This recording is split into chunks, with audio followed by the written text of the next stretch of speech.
McGrath for the win for the Volunteers. From 40. On the wing, knuckleball. He got it!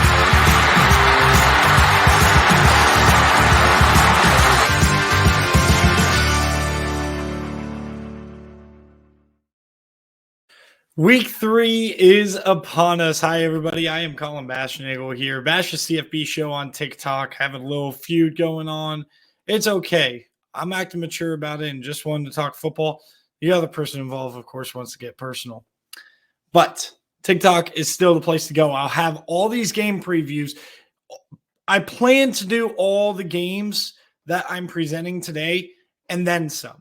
There's some games like James Madison and Troy that I want to talk about, or, South Alabama, Oklahoma State that I want to talk about. Some really, really good games that are a little bit under the radar. So for those of you that might just love college football, but they love the big time college football, this isn't exactly the best week for you. For those of you that love smaller college football, now's the chance to watch some close games between some less big name schools such as James Madison and Troy. That is going to be an epic one, maybe the best game of the week. But with that being said, guys, I'm just going to ask for you to comment, like, and subscribe. Comment down below who your favorite team is. Let's just start there. I want to try to boost this interaction on the channel, because if you interact in the comments section, I am more likely going to have the video pop up for people a little bit more. And I'm just hoping we could do that. And if you like the video, you like it,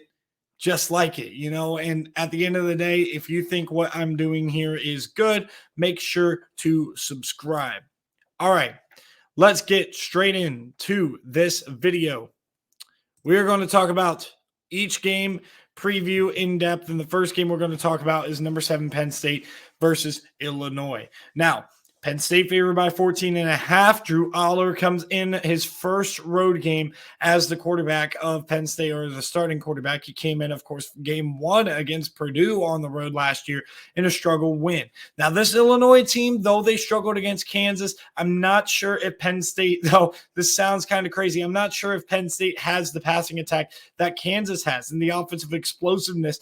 Like, Kansas's offense is very underrated, and I've been telling people that for a while. However, I do see a struggle for Illinois to be able to move the ball. The best chance that Illinois has in this game is for their defense to play a ton better, specifically in the secondary, than they did against Kansas, and then that offense to kind of be able to slowly grind 4 yards, 3 yards in a cloud of dust, and be able to use Josh McCray and Reggie Love as two players to absolutely grind this game to a halt. Luke Altmaier's legs have been critical. They were a lot more critical down the stretch when Illinois was trying to make a comeback against Kansas last week. Penn State, on the other hand, they have a defense that is really, really solid, specifically that back seven. But now you're going to get this test here where you are playing a team in Illinois that wants to run the ball. C.J. Donaldson had a little bit of success in week 1. We have questions about this front 7 or front 4 in the run game, really front 7 in the run game. But I'm going to challenge the interior of the defensive line and even Chop Robinson against the run out on the edge. Penn State didn't win those 2 games against Ohio State and Michigan, and the biggest reason they weren't able to be competitive against Michigan, and they were competitive against Ohio State, was because of the fact that they could not stop the run against Michigan, and against Ohio State, they contained it, but once Ohio State was able to break a couple of runs, that's when the game started to get out of hand. That and JT Tuimoloau playing the game of his life. Do I think Penn State covers 14.5? That hook gets me. I think Illinois should be able to keep it within 2 touchdowns, but I do think that Penn State wins pretty comfortably. I'm talking like 10 to 14 points right here. I would not be surprised if Penn State covers. This is not an official play. This is not going to be a part of my record, but I'm going to pick Penn State to win, Illinois to slightly cover. Kansas State, number 11 in my poll, going up against a Missouri team that really struggled against MTSU. Now, albeit they had that game in the second half pretty much won, and then they tried to hand it over to MTSU, but MTSU is a little bit down. Rick Stockstill's squad probably going to have a decent record in the new Conference USA, but they are going to be a 5-7 most years Conference USA prior to this year. But since Conference USA is only down to 9 and the competition is a little weaker, they might be able to get 7 or 8 wins. However, this Missouri team still has a lot of talent. They recruited out of high school pretty solid. You have a star player in Luther Burden, and Brady Cook actually looks pretty solid despite the fact that they struggled against MTSU. That offense really got Missouri's defense, really got me raising questions about Missouri's defense. I mean, Missouri's defense was a little bit in the blender for times of that game. Now, they also shut down MTSU for other times in that game. Kansas State, on the other hand, they look great to start the season, maybe even better than last year. And despite the fact that they lost Deuce Vaughn and Malik Knowles, this team and Felix, I can't even remember how to pronounce his name, but Felix on the edge right there, losing those 3 impact players, and yet they seem to replace him. Chris Kleiman's developing at a high clip. This has part to do with Missouri's a little bit of a disappointment. I still think Missouri could be a 7 or 8 win team and go over that 6 win total mark. They only got 4 more to go, but Kansas State looks better. Missouri doesn't look quite as good as I was hoping they would be. I'm going to go with Kansas State to win and cover the 4, but I do think Missouri keeps it close. You have 3 straight as we go on to this next game. 3 straight. Nope, never mind. Not this next game. We do have 3 straight ranked teams going on the road. LSU at Mississippi State, top 15 teams. I would not be surprised, and I'm going to guess that one of those 3 teams playing on the road at noon are going to lose. If I had to rank based on most likely, number 1, Missouri against Kansas State. Number 2, Mississippi State against LSU. Number 3, Illinois beating Penn State. That's how I'm going to rank it. I'm not going to pick any of them because I don't think any of the 3 will happen in particular. But I do tell you guys right now, I think that one of those 3 will be upsets. If all 3 of those teams go 3-0, good on them. And I'd be right about that because I do think LSU beats Mississippi State. All right, South Carolina is going on the road at number 1, Georgia. Now, guys, 27.5 to me is not enough. South Carolina's offensive line looks very, very suspect. Their defense looks decent, but not good enough to really slow down Georgia. I don't think Georgia needs to be as good as they were last year to absolutely blow out South Carolina. I don't think the South Carolina team is really good. I did not have high expectations for South Carolina, and yet they still disappointed me in week 1 against North Carolina. Remember, I picked them to go 6-6, and a lot of people thought they would be a whole lot better than this, and it's because you have Juice Wells, Spencer Rattler, and that's basically it. The offensive line is very bad, and the depth at wide receiver is a little bit questionable there. DeCarrion Joyner, of course, an impact player as well. They have a couple of impact players on offense that can cause headaches, but overall, to a team like Georgia, should they struggle? No, especially with the fact that their safety position is what their strength is. You have Javon Bullard, you have Malachi Starks, and you're playing at home between the hedges, and they're going to be up for this game after 2 games against UT Martin and Ball State where there was no headlines to really write home about. The only headlines that are there is how much Georgia kind of struggled in those games early on. I think they struggled because it's hard to wake up for teams like that. They're going to be up for their rival. Georgia wins. Georgia covers. Don't even care about the over-under in this game. This one is going to be fun to watch, but it's not going to be close for a very long time. All right, Minnesota on the road at number 24, North Carolina. Minnesota now sitting at 2-0 after they controlled Eastern Michigan, who I think is a very solid team that could contend for the MAC championship. Now, keep in mind, this Minnesota team last year was really, really good, and they lost to Bowling Green early in the year, a Bowling Green team that ended up exceeding expectations, of course, and far exceeding expectation under Scott Loeffler.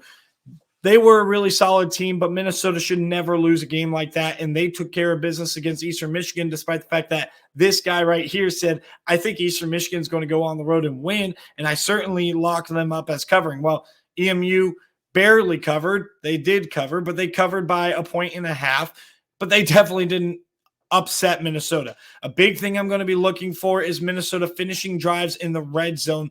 They have not been good at that in the first 2 games this season. They even against Nebraska, it came down to a 4th and 10 to where they were able to tie the game up based on a great route by Dan Jackson. But I think Darius Taylor is a player that they found something in with the run game. And you know that Sean Tyler is a pretty solid player out of Western Michigan last year. You have Corey Crooms, you have Brevin Spanford, and of course Dan Jackson, who I previously mentioned. These weapons are really good for Minnesota, and all you need is a guy that steadies the ship, and Ethan Kaliakmanis. And I'm hoping that he's able to play a little bit better and more efficient and not put the ball in harm's way. On the flip side, North Carolina, hate to break it to you, but I think that South Carolina game was complete fool's gold. I think the South Carolina offensive line problems is the biggest reason why North Carolina's defense looked great. Those old problems seem to rear their ugly head against Appalachian State last week, where Nate Noel was able to run the ball a little bit there, and they were also able to throw the ball with some success. Offensive balance is going to be key, and this game is going to come down to Ethan Kaliakmanis being able to take care of the football. I'm going to trust that PJ Fleck has him ready. I'm going to trust that Minnesota has a guy that's going to take care of the ball, and Darius Taylor and Sean Tyler as that 1-2 punch pulls off this upset. I'm definitely taking Minnesota +8, but I got Minnesota going into Chapel Hill and shocking a lot of people who are high on North Carolina and beating the Tar Heels on the road. Minnesota wins outright in this game. All right, Western Kentucky and number 6, Ohio State. I just want to highlight this for a minute because this will be an interesting test for Ohio State's secondary, a secondary that struggled at times last year. We remember those couple of Georgia receivers that got free, whether it was Brock Bowers over the middle a couple of times, whether it's A.D. Mitchell for that game-winning touchdown, whether it's that 77 or 70-something yard pass to Arian Smith, maybe 80-something to Arian Smith, where Lathan Ransom fell flat on his face. You go to the Michigan game, Cornelius Johnson absolutely lit them up. Penn State game, Parker Washington absolutely lit them up. The Maryland game, Talia Tagovailoa absolutely lit them up. Ohio State secondary seems to be improved. They seem to have a different focus, and it seems like Jim Knowles has changed some things. We know for a fact that he changed some things with the defensive line and how he wants to handle it with Larry Johnson there.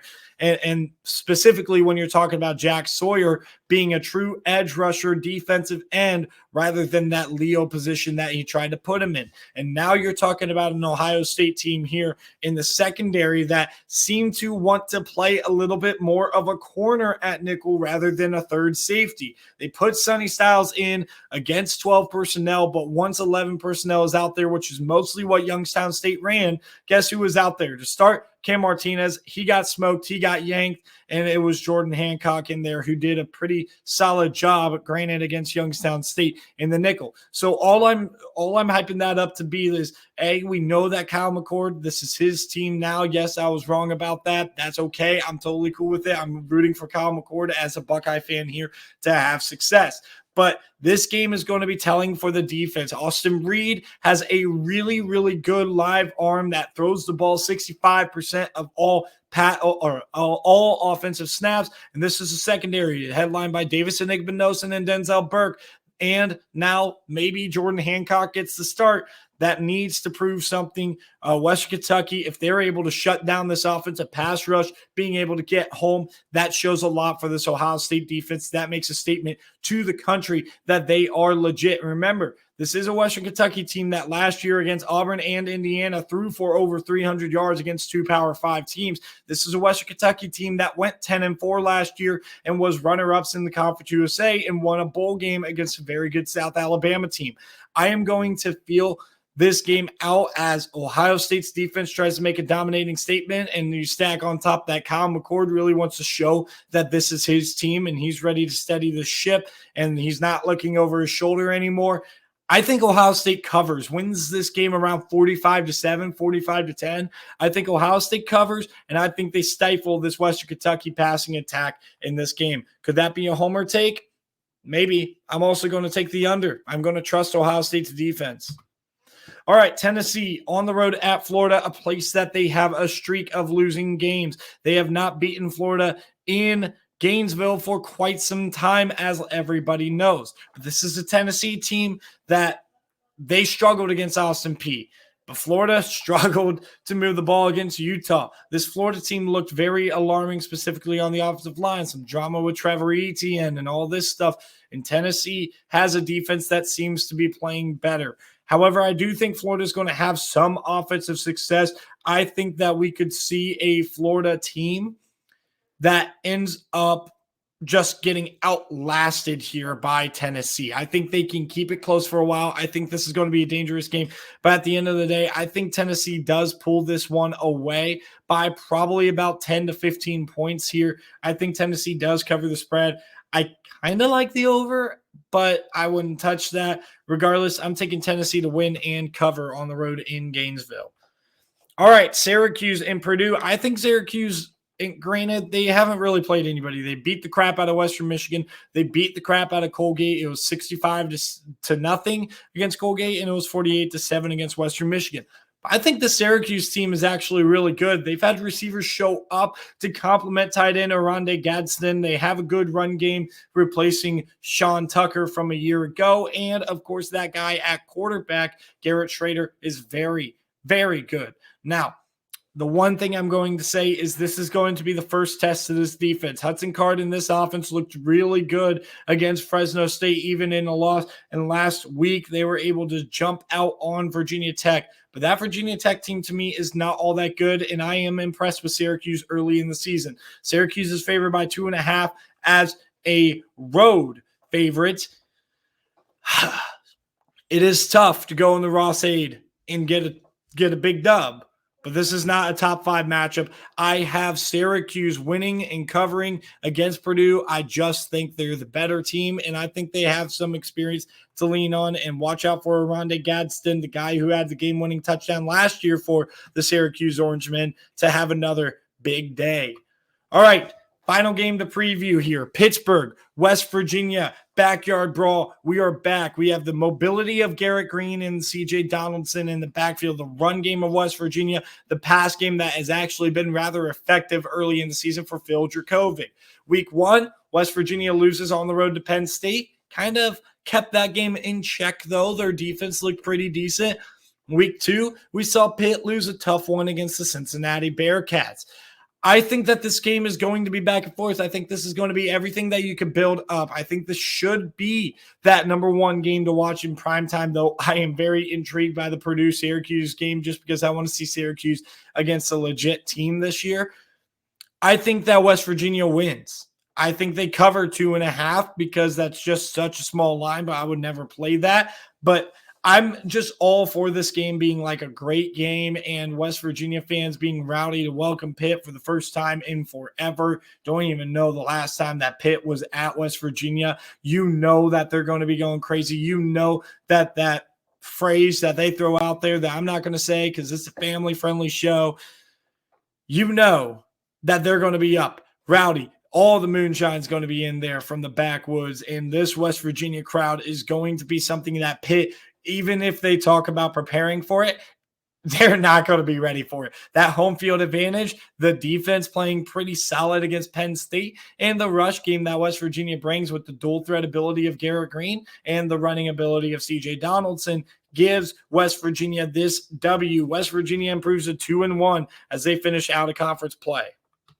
All right, we're going to go to walk that line. We are 15-4 after starting off cold. We had a 9-6 week last week. We are going to start off with Friday Night Football. I will never bet against an academy, but what I will do is tell you this. UTSA is a very, very good defense that held Texas State to just 13 after they absolutely dominated a Baylor team who shut down Utah, right? So UTSA's defense is really good. UTSA is also struggling to score. Only 20 points against Baylor, 10 against Houston. I'm going to take the under 45.5. I think this has like 16-13 written all over it. I think maybe, just maybe, it doesn't come close. But even if it does come close, I'm hoping that we can hold on and get this. The only way that the over hits, in my opinion, is if UTSA is completely ill-prepared for a triple option that, by the way, is less effective to me clearly based on the rule changes. Now, Air Force is doing a good job running it, but at the end of the day, they're not scoring a ton of points. Remember, last week, Air Force just scored 13. Why is this relevant? because the academies all run that triple option offense and we just had rule changes. I'm taking the under in this game. Florida State, I'm going over 36.5. I get there's a chance of inclement weather, but I still think that Florida State is going to be explosive as long as this game goes on. They're just way better than Boston College. All respect to the red bandana game, but Boston College should have lost last week, and they got absolutely embarrassed at home against Northern Illinois in week 1. A Northern Illinois team that could not score against the Salukis of Southern Illinois, by the way. So I'm going to take Florida State to also cover minus 26, a double play with Florida State to conclude page 1 of Walk That Line. Page 2 brings us this. Wisconsin is given 19 points against, or not given, is favored by 19 points against Georgia Southern. And I feel like this is a little bit of an overreaction to their loss against Washington State. Washington State, a really good team. I feel like Vegas wasn't valuing them enough. 6.5 points at home as an underdog was way too many points because they probably should have been a favorite. If not, it should have been a pick 'em. And at the end of the day, Washington State to me was a better team. But Georgia Southern, though I do think that Clay Helton did a good job last year, and I think they have some good players to be able to ask them to keep it within 19. The only worry I have is Georgia Southern throws the ball around the yard, and Wisconsin secondary looked pretty suspect. However, I would be surprised if this game is not like a 45-17 type of game where Wisconsin wins by at least 20 points in this one. Wake Forest, their offense still looks very good. They did a good job against Vanderbilt, and they are playing against a team in why am I drawing them? Old Dominion. Gosh, an Old Dominion team that absolutely got crushed in week 1 against their in-state rival Virginia Tech. So they were more up for that game. They were believing that they could win more because they had beaten Virginia Tech the last couple of years. And they got absolutely smoked. And I think they're going to get smoked again. I'm going to take Wake Forest minus 14. Wish I would have got a half point here. You could buy a half point, but I'm going to take the Wake Forest Demon Deacons to cover 14. Minnesota plus 7.5. I just talked about it. You could get it at 7.5. You could get it at 8. I think Minnesota wins this game outright, but you're certainly safe with Minnesota being able to keep it within a touchdown with that great defense, that great NFL secondary, and also you can talk about that offense starting to come along. Western Michigan and Iowa, I'm taking the under. I don't think Iowa scores any more than 30, and I don't think that Western Michigan scores any more than 10. That's just the truth of the situation. The ceiling I could see for this game is Iowa 35, Western Michigan 10, which is barely going over. That's the ceiling of scoring. I could see this game very well be like a 31-7 final, which is certainly safe of that under. And I'm just going to trust that the under hits in an Iowa game yet again. Washington, I'm taking them over 37.5 points against Michigan State. All the turmoil that Michigan State had gone through this past week, plus the fact that Washington has a pass game that goes against the weakness of Michigan State the last couple of years, which is their pass defense. I think that they should be able to score 40+ just like they did last year. Graham Mertz, though I think Graham Mertz played pretty well in week 1 against Utah, I'm going to say that the disruptive nature of Tennessee's defense, though they have not been great the last 2 years, they've been able to cause turnovers. I'm going to say that Tennessee causes a turnover and Graham Mertz gets at least 1 interception to lock up that page. All right, South Alabama plus 7.5. This is another game where I think that they win outright on the road at Oklahoma State. I feel like Vegas isn't valuing South Alabama as much, and I feel like the score against Tulane kind of hurt South Alabama as far as this point spread goes, but at the end of the day, that game was a little bit more competitive than a lot of people think, and that also was with starting quarterback Michael Pratt, who missed last week against Ole Miss, and that team was still very competitive with the Ole Miss Rebels. Speaking of Ole Miss, over 41.5 points. Georgia Tech can be competitive. They can cover the spread in this game, but based on the fact that they really struggled to slow down Louisville in week 1, I think they will struggle to slow down Ole Miss as well. I think Ole Miss at least scores 6 touchdowns, and they put up 42 plus points. That's a little bit of a risk. I would have liked to get it at like 39.5, but I'll take it all day. New Mexico State, you could play money line, or you could play the +1, or you could wait and see if you can get that back up to 2.5 like it was earlier today. This line has moved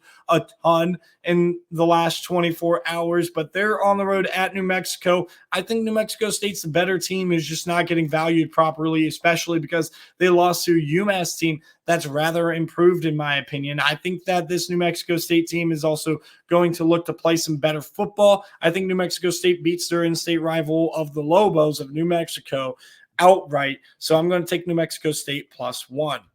This is where it gets juicy here. Late night college football, we get Kansas -27.5. I'm going to take them all day against Nevada. I'm going to take that over 43.5 points just based on Nevada being really bad. I could see Kansas dropping a 50 burger. They put up 48 against Missouri State. I think they're going to do something rather similar, maybe a little bit more detrimental with Jalen Daniels in the game, unless they decide to sit him in this one. Shedeur Sanders, I'm going to take him to go over 341.5 passing yards. I really think that Colorado is going to try to put it on in-state rival Colorado State. So I would also tell you guys, by the way, even though this isn't, whoa, I forgot to change those logos. This is Kansas.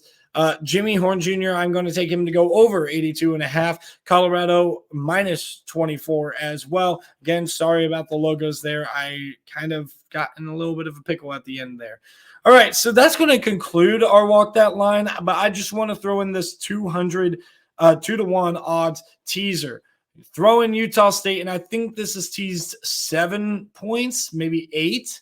I think it's 8, actually. So play the Utah State Air Force under 52.5. Air Force has not scored a ton of points, and though I think Utah State could put up some points, I think their possessions will be a little bit limited, and I do think Air Force plays some really good defense. Florida State -18.5, not enough against Boston College. Minnesota +15.5. I'm hoping that if they indeed get controlled in this game, they're at least able to get this late to get it within 2 touchdowns. And then Georgia -19.5. That's the lock of all locks when it comes to this teaser. I'm not going to include that in my win-loss record, even if I win that, but I'm just telling you guys, go ahead and try to play that and try to find a teaser of the week. That's what I'm going to try to do from here on out.